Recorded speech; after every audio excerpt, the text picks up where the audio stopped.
Ladies and gentlemen, dear friends, and today also dear comrades, because the topic is the Homeland Defense Army, the poor man's army. But before I start dealing with the topic, I would like to ask a question to the audience. What actually happens if, because of this somewhat strange conscription, military service, whatever you want to call it, law, the number of objectors rises so much? In January alone, they increased by 70%.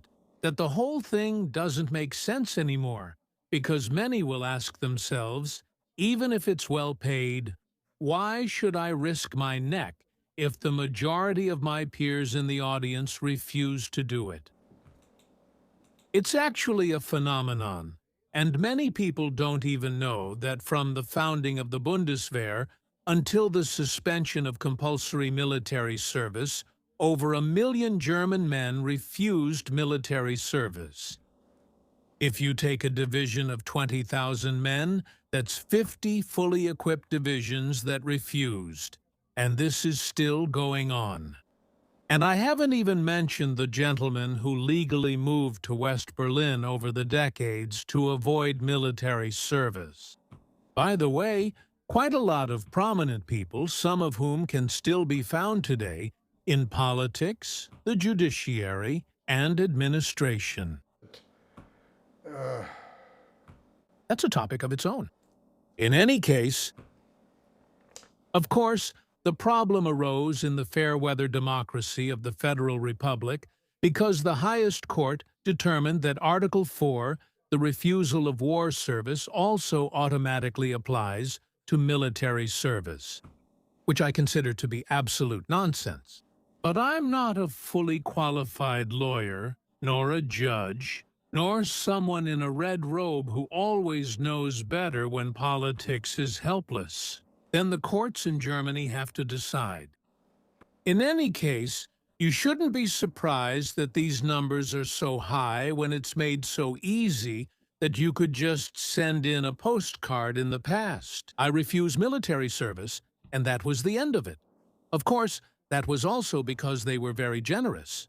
Why? Because there were years with high birth rates, and the Bundeswehr was set from the very beginning not to exceed a strength of 500,000 men. The Allies, especially France, determined that, and that will not change in the future in the so-called sovereign state of the Federal Republic of Germany, because there are just some things that aren't quite so sovereign. That's the problem, that it was made very easy, and it's well known whenever you start something like that. It's like a merchant who offers his goods cheaper for 2 weekends and then wonders why he can't raise the prices again. Because not only is stinginess cool, but cowardice is also cool. Because I'll tell you quite frankly, those 1 million people who refused during the time of compulsory military service, they weren't all convinced opponents of military service. There were quite a lot of draft dodgers among them, and I know quite a few from my class who openly admitted it. They would have gone if they had to, but it was just that simple. You knew someone, and that was the end of it. So, to wrap up this topic for myself, I'll be completely honest with you. I see major problems coming for society. Because on the one hand, the government talks about being ready for war. On the other hand, it is also willing, through NGOs and other funded organizations, to support refusal of active military service or conscription. It's all half-baked, half-hearted, and it will have consequences. I'm convinced of that. And certainly not conscription. Pleasant consequences for the majority of the audience. Because at some point, even the strangest government will realize that things can't work without clear conditions, and that conscription of the old kind will have to be reintroduced with all its consequences. Now, let's get to the topic of why I call the Homeland Defense Army the poor man's army. First of all, I don't know what these 6 Homeland Defense regiments with the actual strength of a strong old-style battalion, are supposed to accomplish in war. In my opinion, it was unnecessary to set up a Homeland Defense Division, which at least provided a major general and a whole staff with jobs. But what's the point? You just have to admit that the territory of the Federal Republic of Germany is simply not secure right now with 30,000 Homeland defenders, even if the military and civilian federal defense officials keep loudly proclaiming it. That's just not the case. If you look at the old Homeland Defense, there were 15 Homeland Defense regiments, with a strength of about 3,200 men equipped with 7 cannons, tank destroyers, 64 heavy machine guns, 64 heavy anti-tank weapons, and a mortar company with 18 tubes. Veteran troops, 2 regiments of the old type. That's roughly what this Homeland Defense Division currently feels like. And what is it supposed to accomplish? Everyone knows how many sensitive targets there are in the Federal Republic, and that they are not secured at all, and that they can't be secured either. You just have to imagine a wartime scenario where a serious enemy encounters a security platoon or a security company from this Homeland Defense Army. Homeland Defense Army? Civilians in uniform who once did their military service. I was one of them too. The Homeland Defender who did his military service but then stayed in the reserves. But a serious opponent simply doesn't care about reservists who just quickly came here from home. In a crisis situation, at a location where they probably never had the chance to train for 4 weeks straight. Inside the facility, within the facility, where they had to deal with replacements, illness, and absences. Nothing is practiced because war exists only theoretically in the slogan, war readiness. What would an attack on an important target look like? Power plant, substation, waterworks, airports. Bridges. Over main support routes, where NATO has set up its supply lines running across Germany, with huge bridges and bridge aqueducts, with aqueducts that, if blown up, immediately end everything. That has to be secured, and not just by a platoon or a company. Battalions are responsible for that, because there has to be rotation. You can't be on duty for 24 hours straight.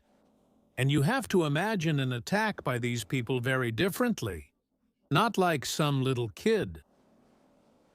These are tough, battle-hardened people who will come, ruthless. They kill, just like in every Hollywood movie, whether it's an order or something they enjoy. They don't come in uniform either. Some of them come disguised as civilians, as tourists, by bus. Or they come in their own uniform because they're trying to blend in. Just as in the last war, and repeatedly afterward as well, this has happened as a wartime ruse. And with a few shots and a few dead, which they immediately create the necessary panic that's needed to be able to destroy or disable a target very quickly afterwards. We don't have any reserves that could fill those gaps. That must not be forgotten. Let me give you an example from the time of the Cold War. My battalions were assigned to an important facility in the Rhine-Main area. But there were also 2 Stasi files on me, which I only found out about later.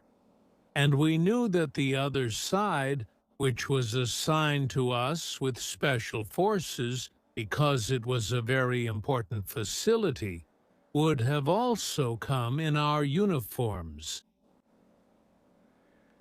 And we also knew that there were about 40,000 sleeper agents. 40,000 so-called sleeper agents, all of whom would have a mission only for X Day. And these sleeper agents still exist today. Back then, after the reunification, the American CIA had a list of these sleeper agents. The so-called Rosenholz file, either bought from the Stasi, confiscated, or whatever. And the Federal Republic did everything it could to avoid getting this file. With all the names inside, a lot of it is not even known. Who was involved as a sleeper? And of course, they still exist today. These sleeper agents, who are just waiting to be able to carry out their mission. And they have long since scouted out these sites. They may have bribed people who gave them information about sensitive points. Money can help you achieve almost anything these days, or perhaps it always could. And everything has always been snitched on. Almost everything in NATO and the Bundeswehr was leaked to the GDR, everything that could be leaked, including our names. And we knew about it. We were also told at the signals school in Bad Ems that we had to expect that in a crisis or during détente, when we assemble our units, we would find a letter in an envelope beforehand. In our mailbox, it would say, "We know that you are the commander of this battalion with the mission. And we know that when you leave your house, you will never see your wife and your daughter again if we kill them when you carry out your mission. So stay at home. That's the best thing for you and your family." That was reality. That is the truth. The truth is also that we assumed that out of our battalions, which had an actual or authorized strength of 880 men, we could count on about 50%. The other 50% who don't come out of fear, don't come because they didn't make it, don't come because they also found a letter in their mailbox or. There are countless reasons. That means we would have worked with only half the personnel, and it would be the same today. Although, of course, back then there were completely different battalion and regiment structures. Those were old units that had existed for 20 or 25 years. Battalions and companies, the commanders, the sergeants major, the non-commissioned officers, everyone knew each other. They met among themselves. They fought in their homeland. Today. And that's not a reproach to the Homeland defenders, to whom I want to dedicate this video, and who shouldn't be upset about it either. But they're really just glorified ad hoc alert units from all branches of the armed forces, from all, branches of service. You see all kinds of headgear, and all age groups up to 64. You just have to acknowledge that if a serious opponent, ideologically trained, attacks, that's the end of the platoon or the company. Anything else is just for show. That was clear to us back then, but we had numbers. You must not forget that. We had numbers, we practiced. We practiced rotations. We even practiced in the actual location sometimes. And we knew where to set up our defensive positions, where to place our anti-tank launchers, the machine guns, where we had to set up barriers, for example at tunnels. Where we had to do this and that, what we had to pay attention to, and who we could deploy where. These are all things that are, of course, practiced theoretically as well, but it has to happen in and around the actual site. And it can't just happen over a weekend. It has to be run through for a month, for a whole month, with variety, with 8 shifts or 10-hour shifts. Schichtwechsel. Shift changes and absences have to be practiced. There are still people who have families, so things happen at home. They have to, it's not war yet. They have to be pulled out first, and so on, and so forth. And then it is urgently necessary to consider bringing the armament and especially the motorization of these Homeland Protection Forces up to a reasonable standard. I won't go into detail now, Everyone who trains in a Homeland defense company knows what it looks like. And it must be considered how to quickly bring this Homeland Defense Force, as I call it, to a substantial size. And I made a video about this quite some time ago. And I would like to talk about this part of my idea, which I published in the press in 2016, which was then picked up in 2019 and implemented by the Bundeswehr in a way similar to my 2016 proposal.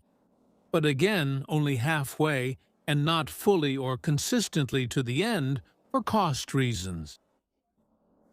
Because one less frigate would allow every Homeland defender to have a Mercedes Wolf off-road vehicle just to show the scale of what's going on right now.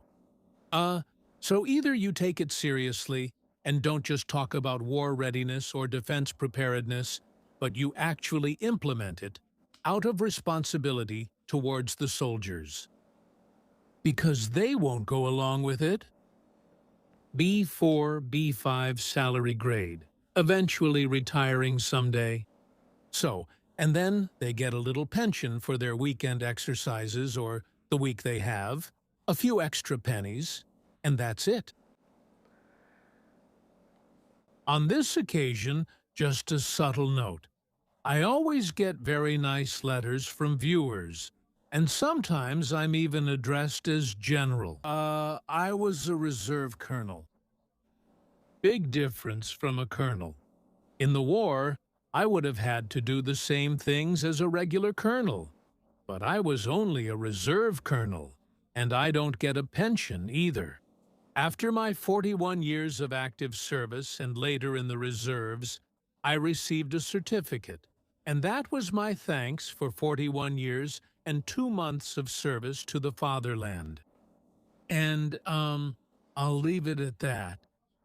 Finally, as the last point, I took the liberty of sending an email to the Bundeswehr personnel office, asking them to send me my file. You are allowed to request your own files. And then I was very shocked, not shocked, but surprised, when I received a response. Dear Reserve Colonel Hines, we regret to inform you that, due to legal regulations, no file exists anymore. We hope for your understanding. That's it. That means I don't exist anymore. If I had been an active colonel, I think from colonel upwards, up to all the generals, the files are then sent to the military archive. But as far as the reserves are concerned, at 60, in my case back then, or in your case today at 65, you're out of the picture. Nothing happens. Then, of course, I also contacted the Bundeswehr. Upon request, I was informed by the MA3 department of the Freiburg Military Archive that there is no longer a file about me there, and so on. And then I asked again about Siegbrücke Siegburg, and I was also told, nothing, it doesn't exist anymore. And then I read on YouTube, yes, but there is still a microfilm. A microfilmed record for everyone. I wrote that too, and even got another message addressed to Reserve Colonel Hines. The microfilmed file is merely a form of record keeping, for which there must also be a data record. If there is no longer a data record, due to regulations and so on, then the microfilmed parts of the file are also destroyed. Best regards. That's not a big deal, because as an old collector and hunter, of course, I have 5 or 6 files. From my registration in 1966 at the mayor's office, up to my last day of service with the handshake from Lieutenant General Budi. And a farewell lunch, which I had the privilege of paying 25 euros for. Which was relatively funny, because if I had been in the top management at Mercedes-Benz, I probably would have received a golden watch as a farewell. And in this case with the Bundeswehr, I was invited to Bonn along with 8 other gentlemen. We got a 3-course lunch, and each of us had to pay 25 euros per person for it. So much for that. All right. Now to the part I did about a year and a half ago. My suggestions. How could we bring the Homeland Defense Army, I'll stick with my term, to a proper level? And what could be done to increase the attractiveness so that everyone who really, in these difficult times, in which the Bundeswehr, despite everything, still, by certain youth, party youth, is not only considered superfluous, but the overall defense is seen as unnecessary and rejected, still needs support. So, take another look at that. That's all from me for today. Thank you for your attention, and I look forward to your comments. And if you liked the video, feel free to give it a like or subscribe to my channel. That would help the channel and me out a bit. Like I said, it doesn't cost anything. With that in mind, all the best, and see you soon. But maybe the following concept, which in my opinion could be implemented within 4 years, would be useful: to establish comprehensive, credible homeland defense. For this, Germany will be divided into 4 territorial defense districts: North, West, South, and East. Within these, 12 regiment-sized units will be established, each with 3 battalions of about 500 soldiers each with 4 companies of light infantry. 2 northern regiments outlined in blue for Schleswig-Holstein, Hamburg, Bremen, Lower Saxony. 2 western regiments in dark green for Hesse, Rhineland-Palatinate, and Saarland. 3 southern regiments shown in yellow for Bavaria, Saxony, and Thuringia. 2 eastern regiments in light green for Mecklenburg-Vorpommern, Brandenburg, and Saxony-Anhalt. In addition, for understandable reasons, there is 1 red-bordered reinforced regiment each for Berlin, North Rhine-Westphalia, and Baden-Württemberg. Mathematically, this results in a total of 36 light homeland defense battalions, or 144 companies, with a total strength depending on the formation of between 15,000 and 20,000 soldiers. Also with their own branch color, the dark green of the former tank destroyer troops, and, as in this proposal, with their own beret and insignia. With this regional structure, you would have a homeland defense force that truly deserves its name. Another advantage of these 12 territorial homeland defense regiments: they have a training cadre of career and fixed-term soldiers, and are organized in such a way that there are always 3, ideally 4, regimental units fully operational. They are armed in various ways, motorized for off-road use, and stationed together as a unit. This would ensure that at any time, 12 battalions, 3 in each of the 4 territorial defense districts, would be immediately available, of course also for tasks beyond mere infrastructure protection.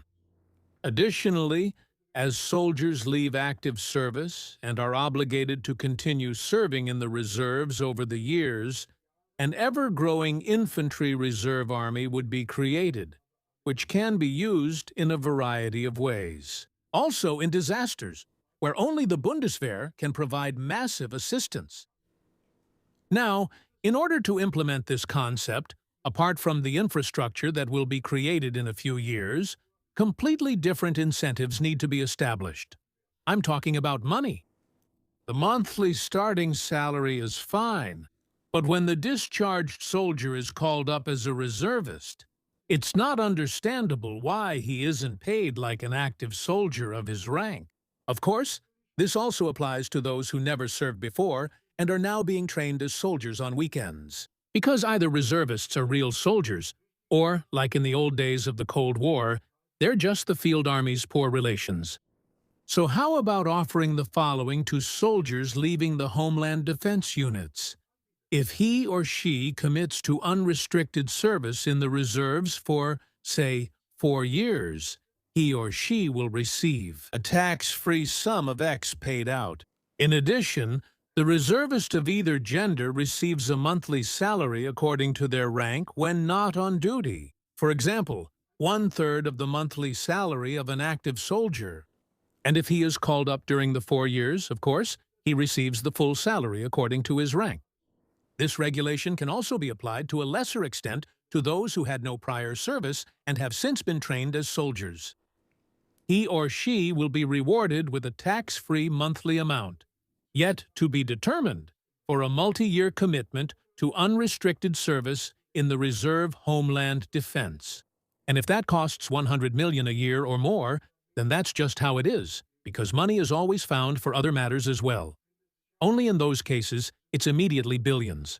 And laws can be changed or amended, because the politicians and the military leadership have to decide whether Germany will get an effective, well-trained, and well-equipped reserve, or just a few thousand highly decent people who are allowed to risk their lives on a mission